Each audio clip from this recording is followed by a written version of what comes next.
Hello, everyone. Welcome to Achieving Success with Olivia Atkin. I'm your host, Olivia Atkin. Each week, we will discuss the roadmap of achieving your personal and professional success. We will give you real life stories on growing personally and professionally to achieve your life and career goals with the help of some top notch guests. Today is our 1 year anniversary episode. We are going to do something a little different this week, and that is highlight the amazing year we've had through the podcast due to our amazing listeners and guests. To start off the show, I'm going to answer the question of what success means and looks like to me. I created Achieving Success with Olivia Atkin to make an impact and help others know they are not alone. My journey of success and where I stand on it today is as long as I know what I am doing is making an impact in some way, I have given purpose to myself and I've fulfilled my goal for the day. To me, success, whether it's through the show or in my everyday life, is being present, being available. And as long as I know that I am there in the moments that others need me and I show up the best way I know how, I'm being successful every single day. It might be the small things, it might be the big things, but it does not matter how it is measured. It's just the steps we take to get there. And the fact we are showing up every day, it can be just as successful as the end goal. I want to start off by thanking my listeners that have made the podcast a top 5% global podcast, including our international listeners throughout the 21 countries, of which outside of the United States include Portugal, India, Qatar, United Kingdom, and Austria. Without you, the podcast would not be where it is today. I want to also thank the amazing guests we've had on the podcast this year. You can find them all in the podcast library on your favorite podcast platform, as well as the amazing podcast production team, Multi Format Network, who I've loved going through this journey with, including Dennis, Ben, and Paul, that have always been on this journey with me and helping me bring my vision to life and bringing what you know of the show to be.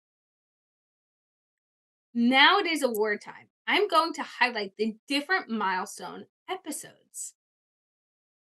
The first recognition is going to be for the most listened to episode of the year. This goes to episode 1, Chris Wilczewski.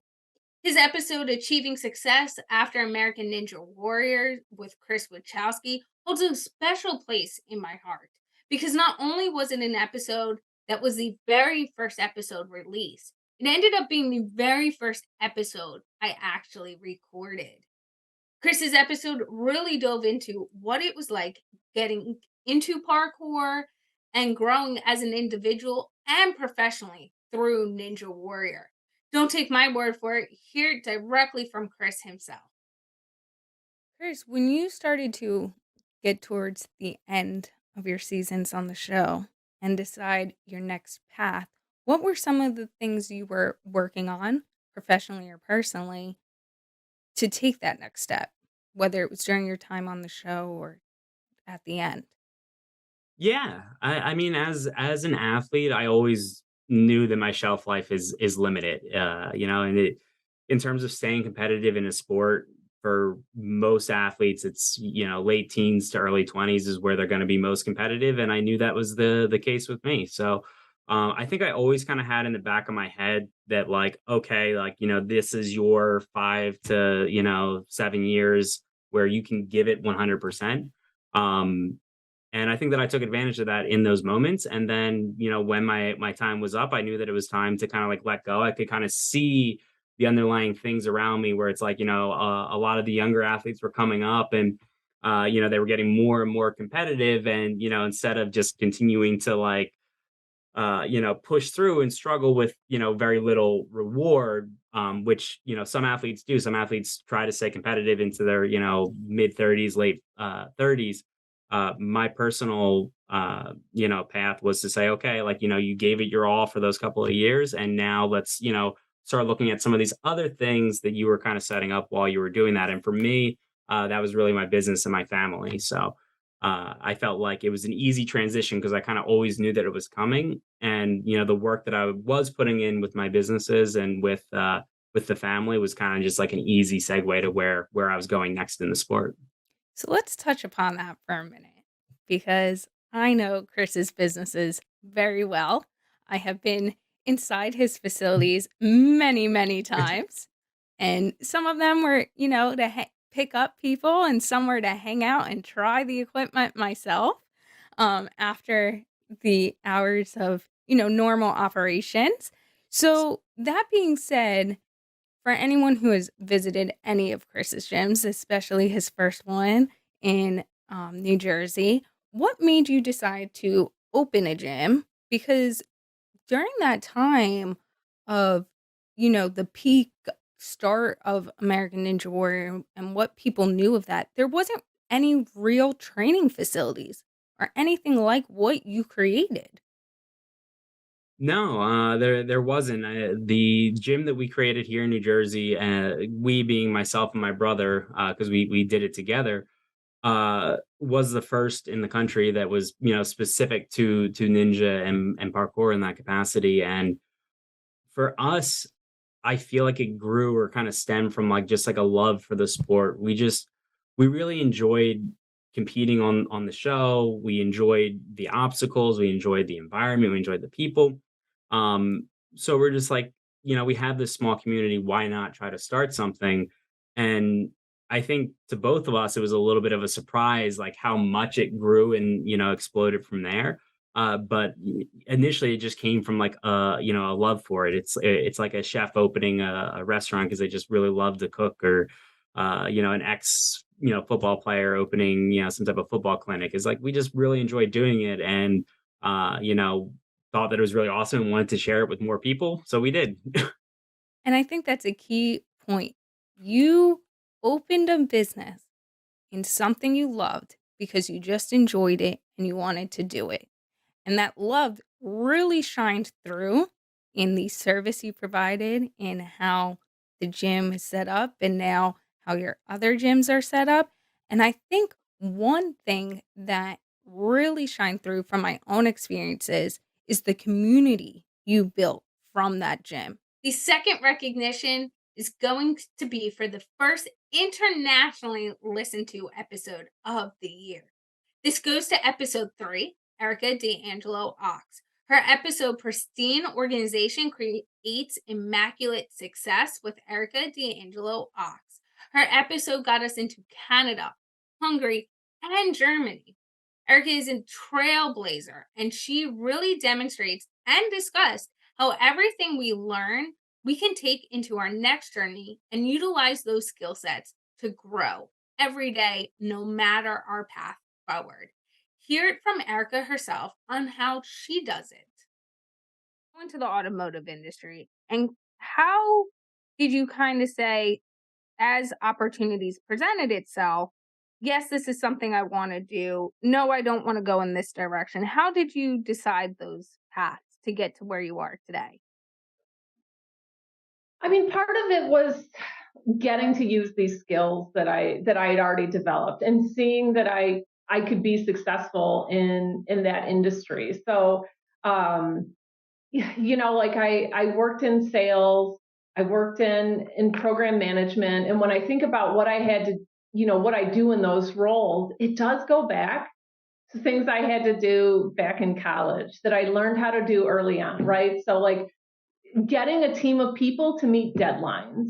And it sounds mundane sometimes to say it that way, but it's exciting to have a goal, right? To have a target of something you all want to achieve, and then make a plan how you're going to do it, who's going to do what, set the milestones so you can try to check if you achieve it or not. Like that's what I do, and it's something I do really well. And even though I do it over and over again, I'm doing it over and over again for different projects or different types of technology, and that's what makes it exciting for me, and that's why I've kept at it. So, I guess that's how I make the decision. I mean, some things are more interesting to me than others in my industry, right? Since I learned computer science, I really do gravitate towards technology that involves software as opposed to more mechanical aspects of the car, because it's just, I don't know, my brain doesn't work that way. It works in this more intangible way. So that's how I, make the decisions of what I do. Is it exciting to me? And do I think the skills I have are what that role needs and will enable me to be successful if I do that role? And I think that's a key point is, and you've said it a few times today, is knowing what your strengths are and adjusting them for what you're doing. You've kind of mentioned a few times already, which is great, and really cementing it in how important it is to know your strengths, test out other things, but know, those boundaries. I'm good at this or I don't like it, and be able to create your path that way. Because you could do anything you want, but you have to be able to know, okay, I'm really going to thrive at it because I like it and I enjoy it and I want to do this. The third recognition is going to be for the episode that is the listener favorite. This episode, we received the most listener recommendations as well as the most listener engagement. This episode goes to episode 46, Jalene Szuba. Her episode, Achieving and Sustaining Successful Sleep Habits with Jalene Szuba. This episode was fun for me because no matter our journey in life and how many good habits we have, I think sleep is something I think we all wish we can utilize and optimize more. Take a listen to the clip that discusses a tip we can all do to increase our sleep and our health. What would your advice be to those individuals who might not be able to sleep during the typical time that we talk about sleep, but keep them in the frame of mind of how they can make sure they're optimizing their sleep, even though they have all these other things going on and it might not be routine for them? Yes, it's just the way our society works. We need to have those people. We need to have access to healthcare at 2 o'clock in the morning if there's a health emergency, or that's when the janitors can come in and clean the office because no one's working. So it is a reality that people have to have that alternate shift. It's based in our circadian rhythms, which is based around the sun and our 24-hour cycle. So it can be changed. Working with a professional is a great way to do it because you're going to want to have consistent eating times and sleeping times. And so it goes back to that routine and that consistency that our body gets used to. I feel for my neighbor is a firefighter and she's on 2 days and off 4 days. And I feel for her because her body isn't getting into that routine. So like you said, it's very important to make sure that when you are getting the sleep, you're getting that deep, deep sleep. So one way to do that is to make sure your environment is conducive. So you want to have it darker. The light is going to activate our eyes. You want to have it cooler. High 60s to 70 Fahrenheit is our bodies change temperature as we sleep. So if it's too hot, that could wake us up. Sound. Some people like to listen to white noise. I like to listen to soothing music. I listen to a channel called Deep Sleep on Spotify. Scent, lavender is very relaxing for people. So really making sure you can do whatever you can control in your environment to get you into that relaxed state and get into that deeper sleep. So even if you're only getting 4 or 5 hours, if you can get into that deeper sleep, that's going to be regenerative too.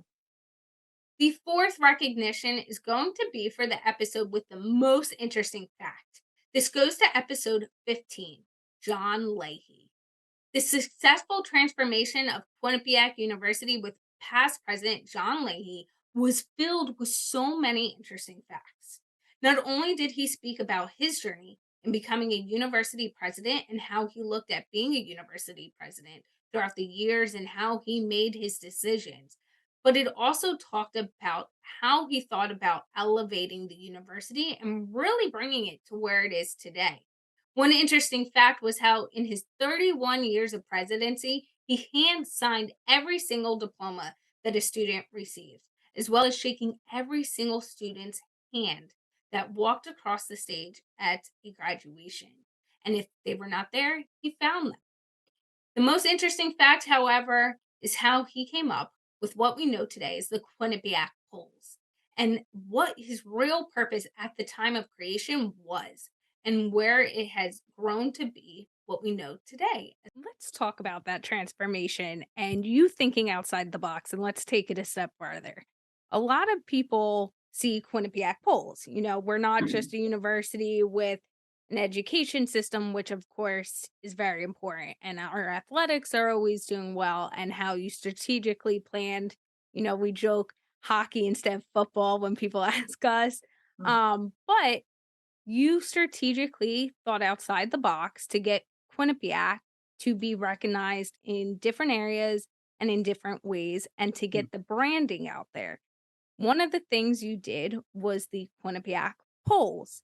What made you decide to create the Quinnipiac polls and keep that going? And how did you strategically use that to grow the university? Yeah, I started the poll in 1988, my second year. We did the first poll. We did it in Connecticut statewide poll. As I said, we were off Broadway. I was thinking New York eventually, but I didn't.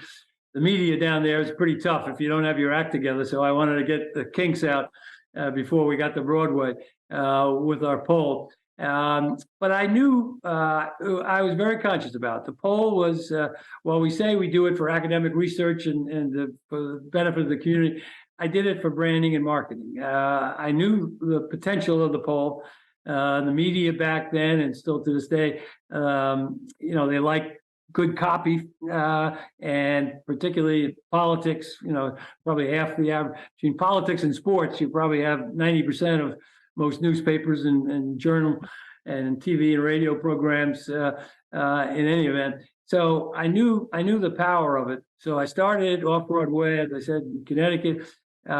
We used the phones actually from the alumni office. They used to use the phones to call up alumni asking for money and gifts. And then once we got it underway in Connecticut, I moved it right into New York. We did statewide polls in New York, and then we did New York City polls. Then I moved it to New Jersey. Then I moved it to statewide polls in Pennsylvania. We did all of them together. Then I moved it to Florida. People were scratching their heads in Florida. They didn't know Florida like I did. Florida actually, and particularly South Florida, that's where all the grandparents of all the Northeast kids that we were trying to get up there. So the poll was visible in Florida, and the grandparents were hearing about it now, who actually were also factors in helping contribute to pay for the education of our students. And it wasn't the only thing I was doing, but we started to get visibility in all these states. I also formed alumni chapters in different places, and I did fundraising and other advertising and so on in these places. And if you could, there's a little secret that I can tell you today that I kept to myself for most of my tenure as president. But if you were to follow the movement of the poll from Connecticut to New York, to New Jersey, Pennsylvania, to Florida, Virginia, and you just put that alongside of the growth of applications from 1,000 applications in 1987 to 23,000, you could see the growth as the poll was being announced in newspapers all over. And it didn't hurt, especially on radio and television, that they had to pronounce it, at least. And I fought with some of the media and made sure our media people got them. There was a couple of them who wanted, first of all, if they mispronounced it, we said, look, we sent them, the accent and where the Quinnipiac and how you pronounce it correctly. And then some of them tried to shorten it and call it the Q poll. And we got after them on that, said, look, if this was the Yale poll, you wouldn't call it the Y poll, I'm sure. So we did a lot of work, and I put a lot of energy in that. But I would say the poll, as you said in your lead up to it, it's one of the things that put Quinnipiac on the map nationally. And now, again, it's the most respected independent poll that's out there, that's widely regarded as, down the center. That's the other thing I insisted on, that we not have any political bias on it. But there's no question that poll helped to broaden our visibility, broaden the brand, allow us to attract now students. We get more students from New York now than we get from Connecticut, and New Jersey's close behind. And the poll was a major part of really an integrated marketing, communication, branding strategy that I initiated. The fifth recognition is going to go to the episode that has the funniest moment in it. This episode goes to episode 49, LeAnne Locken. Her episode successfully being sincere with actress and former Real Housewives star LeAnne Locken. This is being recognized as having the funniest moment this year because while we were recording in true television fashion, there are some things that we just cannot control. In this situation, it was LeAnne's dog barking. LeAnne was speaking, and in true professional status, she turned around, yelled at her dog, and got right back to her sentence without skipping a beat. It also goes to show that no matter what is going on around us, sometimes we have to just keep pushing through. Watch this hilarious moment unfold right now. I'm not good with surface people. I like to see the world that lies below the surface because that's where we drown.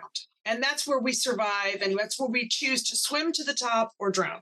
Carly Emberlin, my beagle, is just off the chain. She has her own voice. As I start year 2 of achieving success with Olivia Atkin, I hope we all, including myself, continue to listen, grow, and connect through the stories of triumph and success that my guests continue to share on this platform.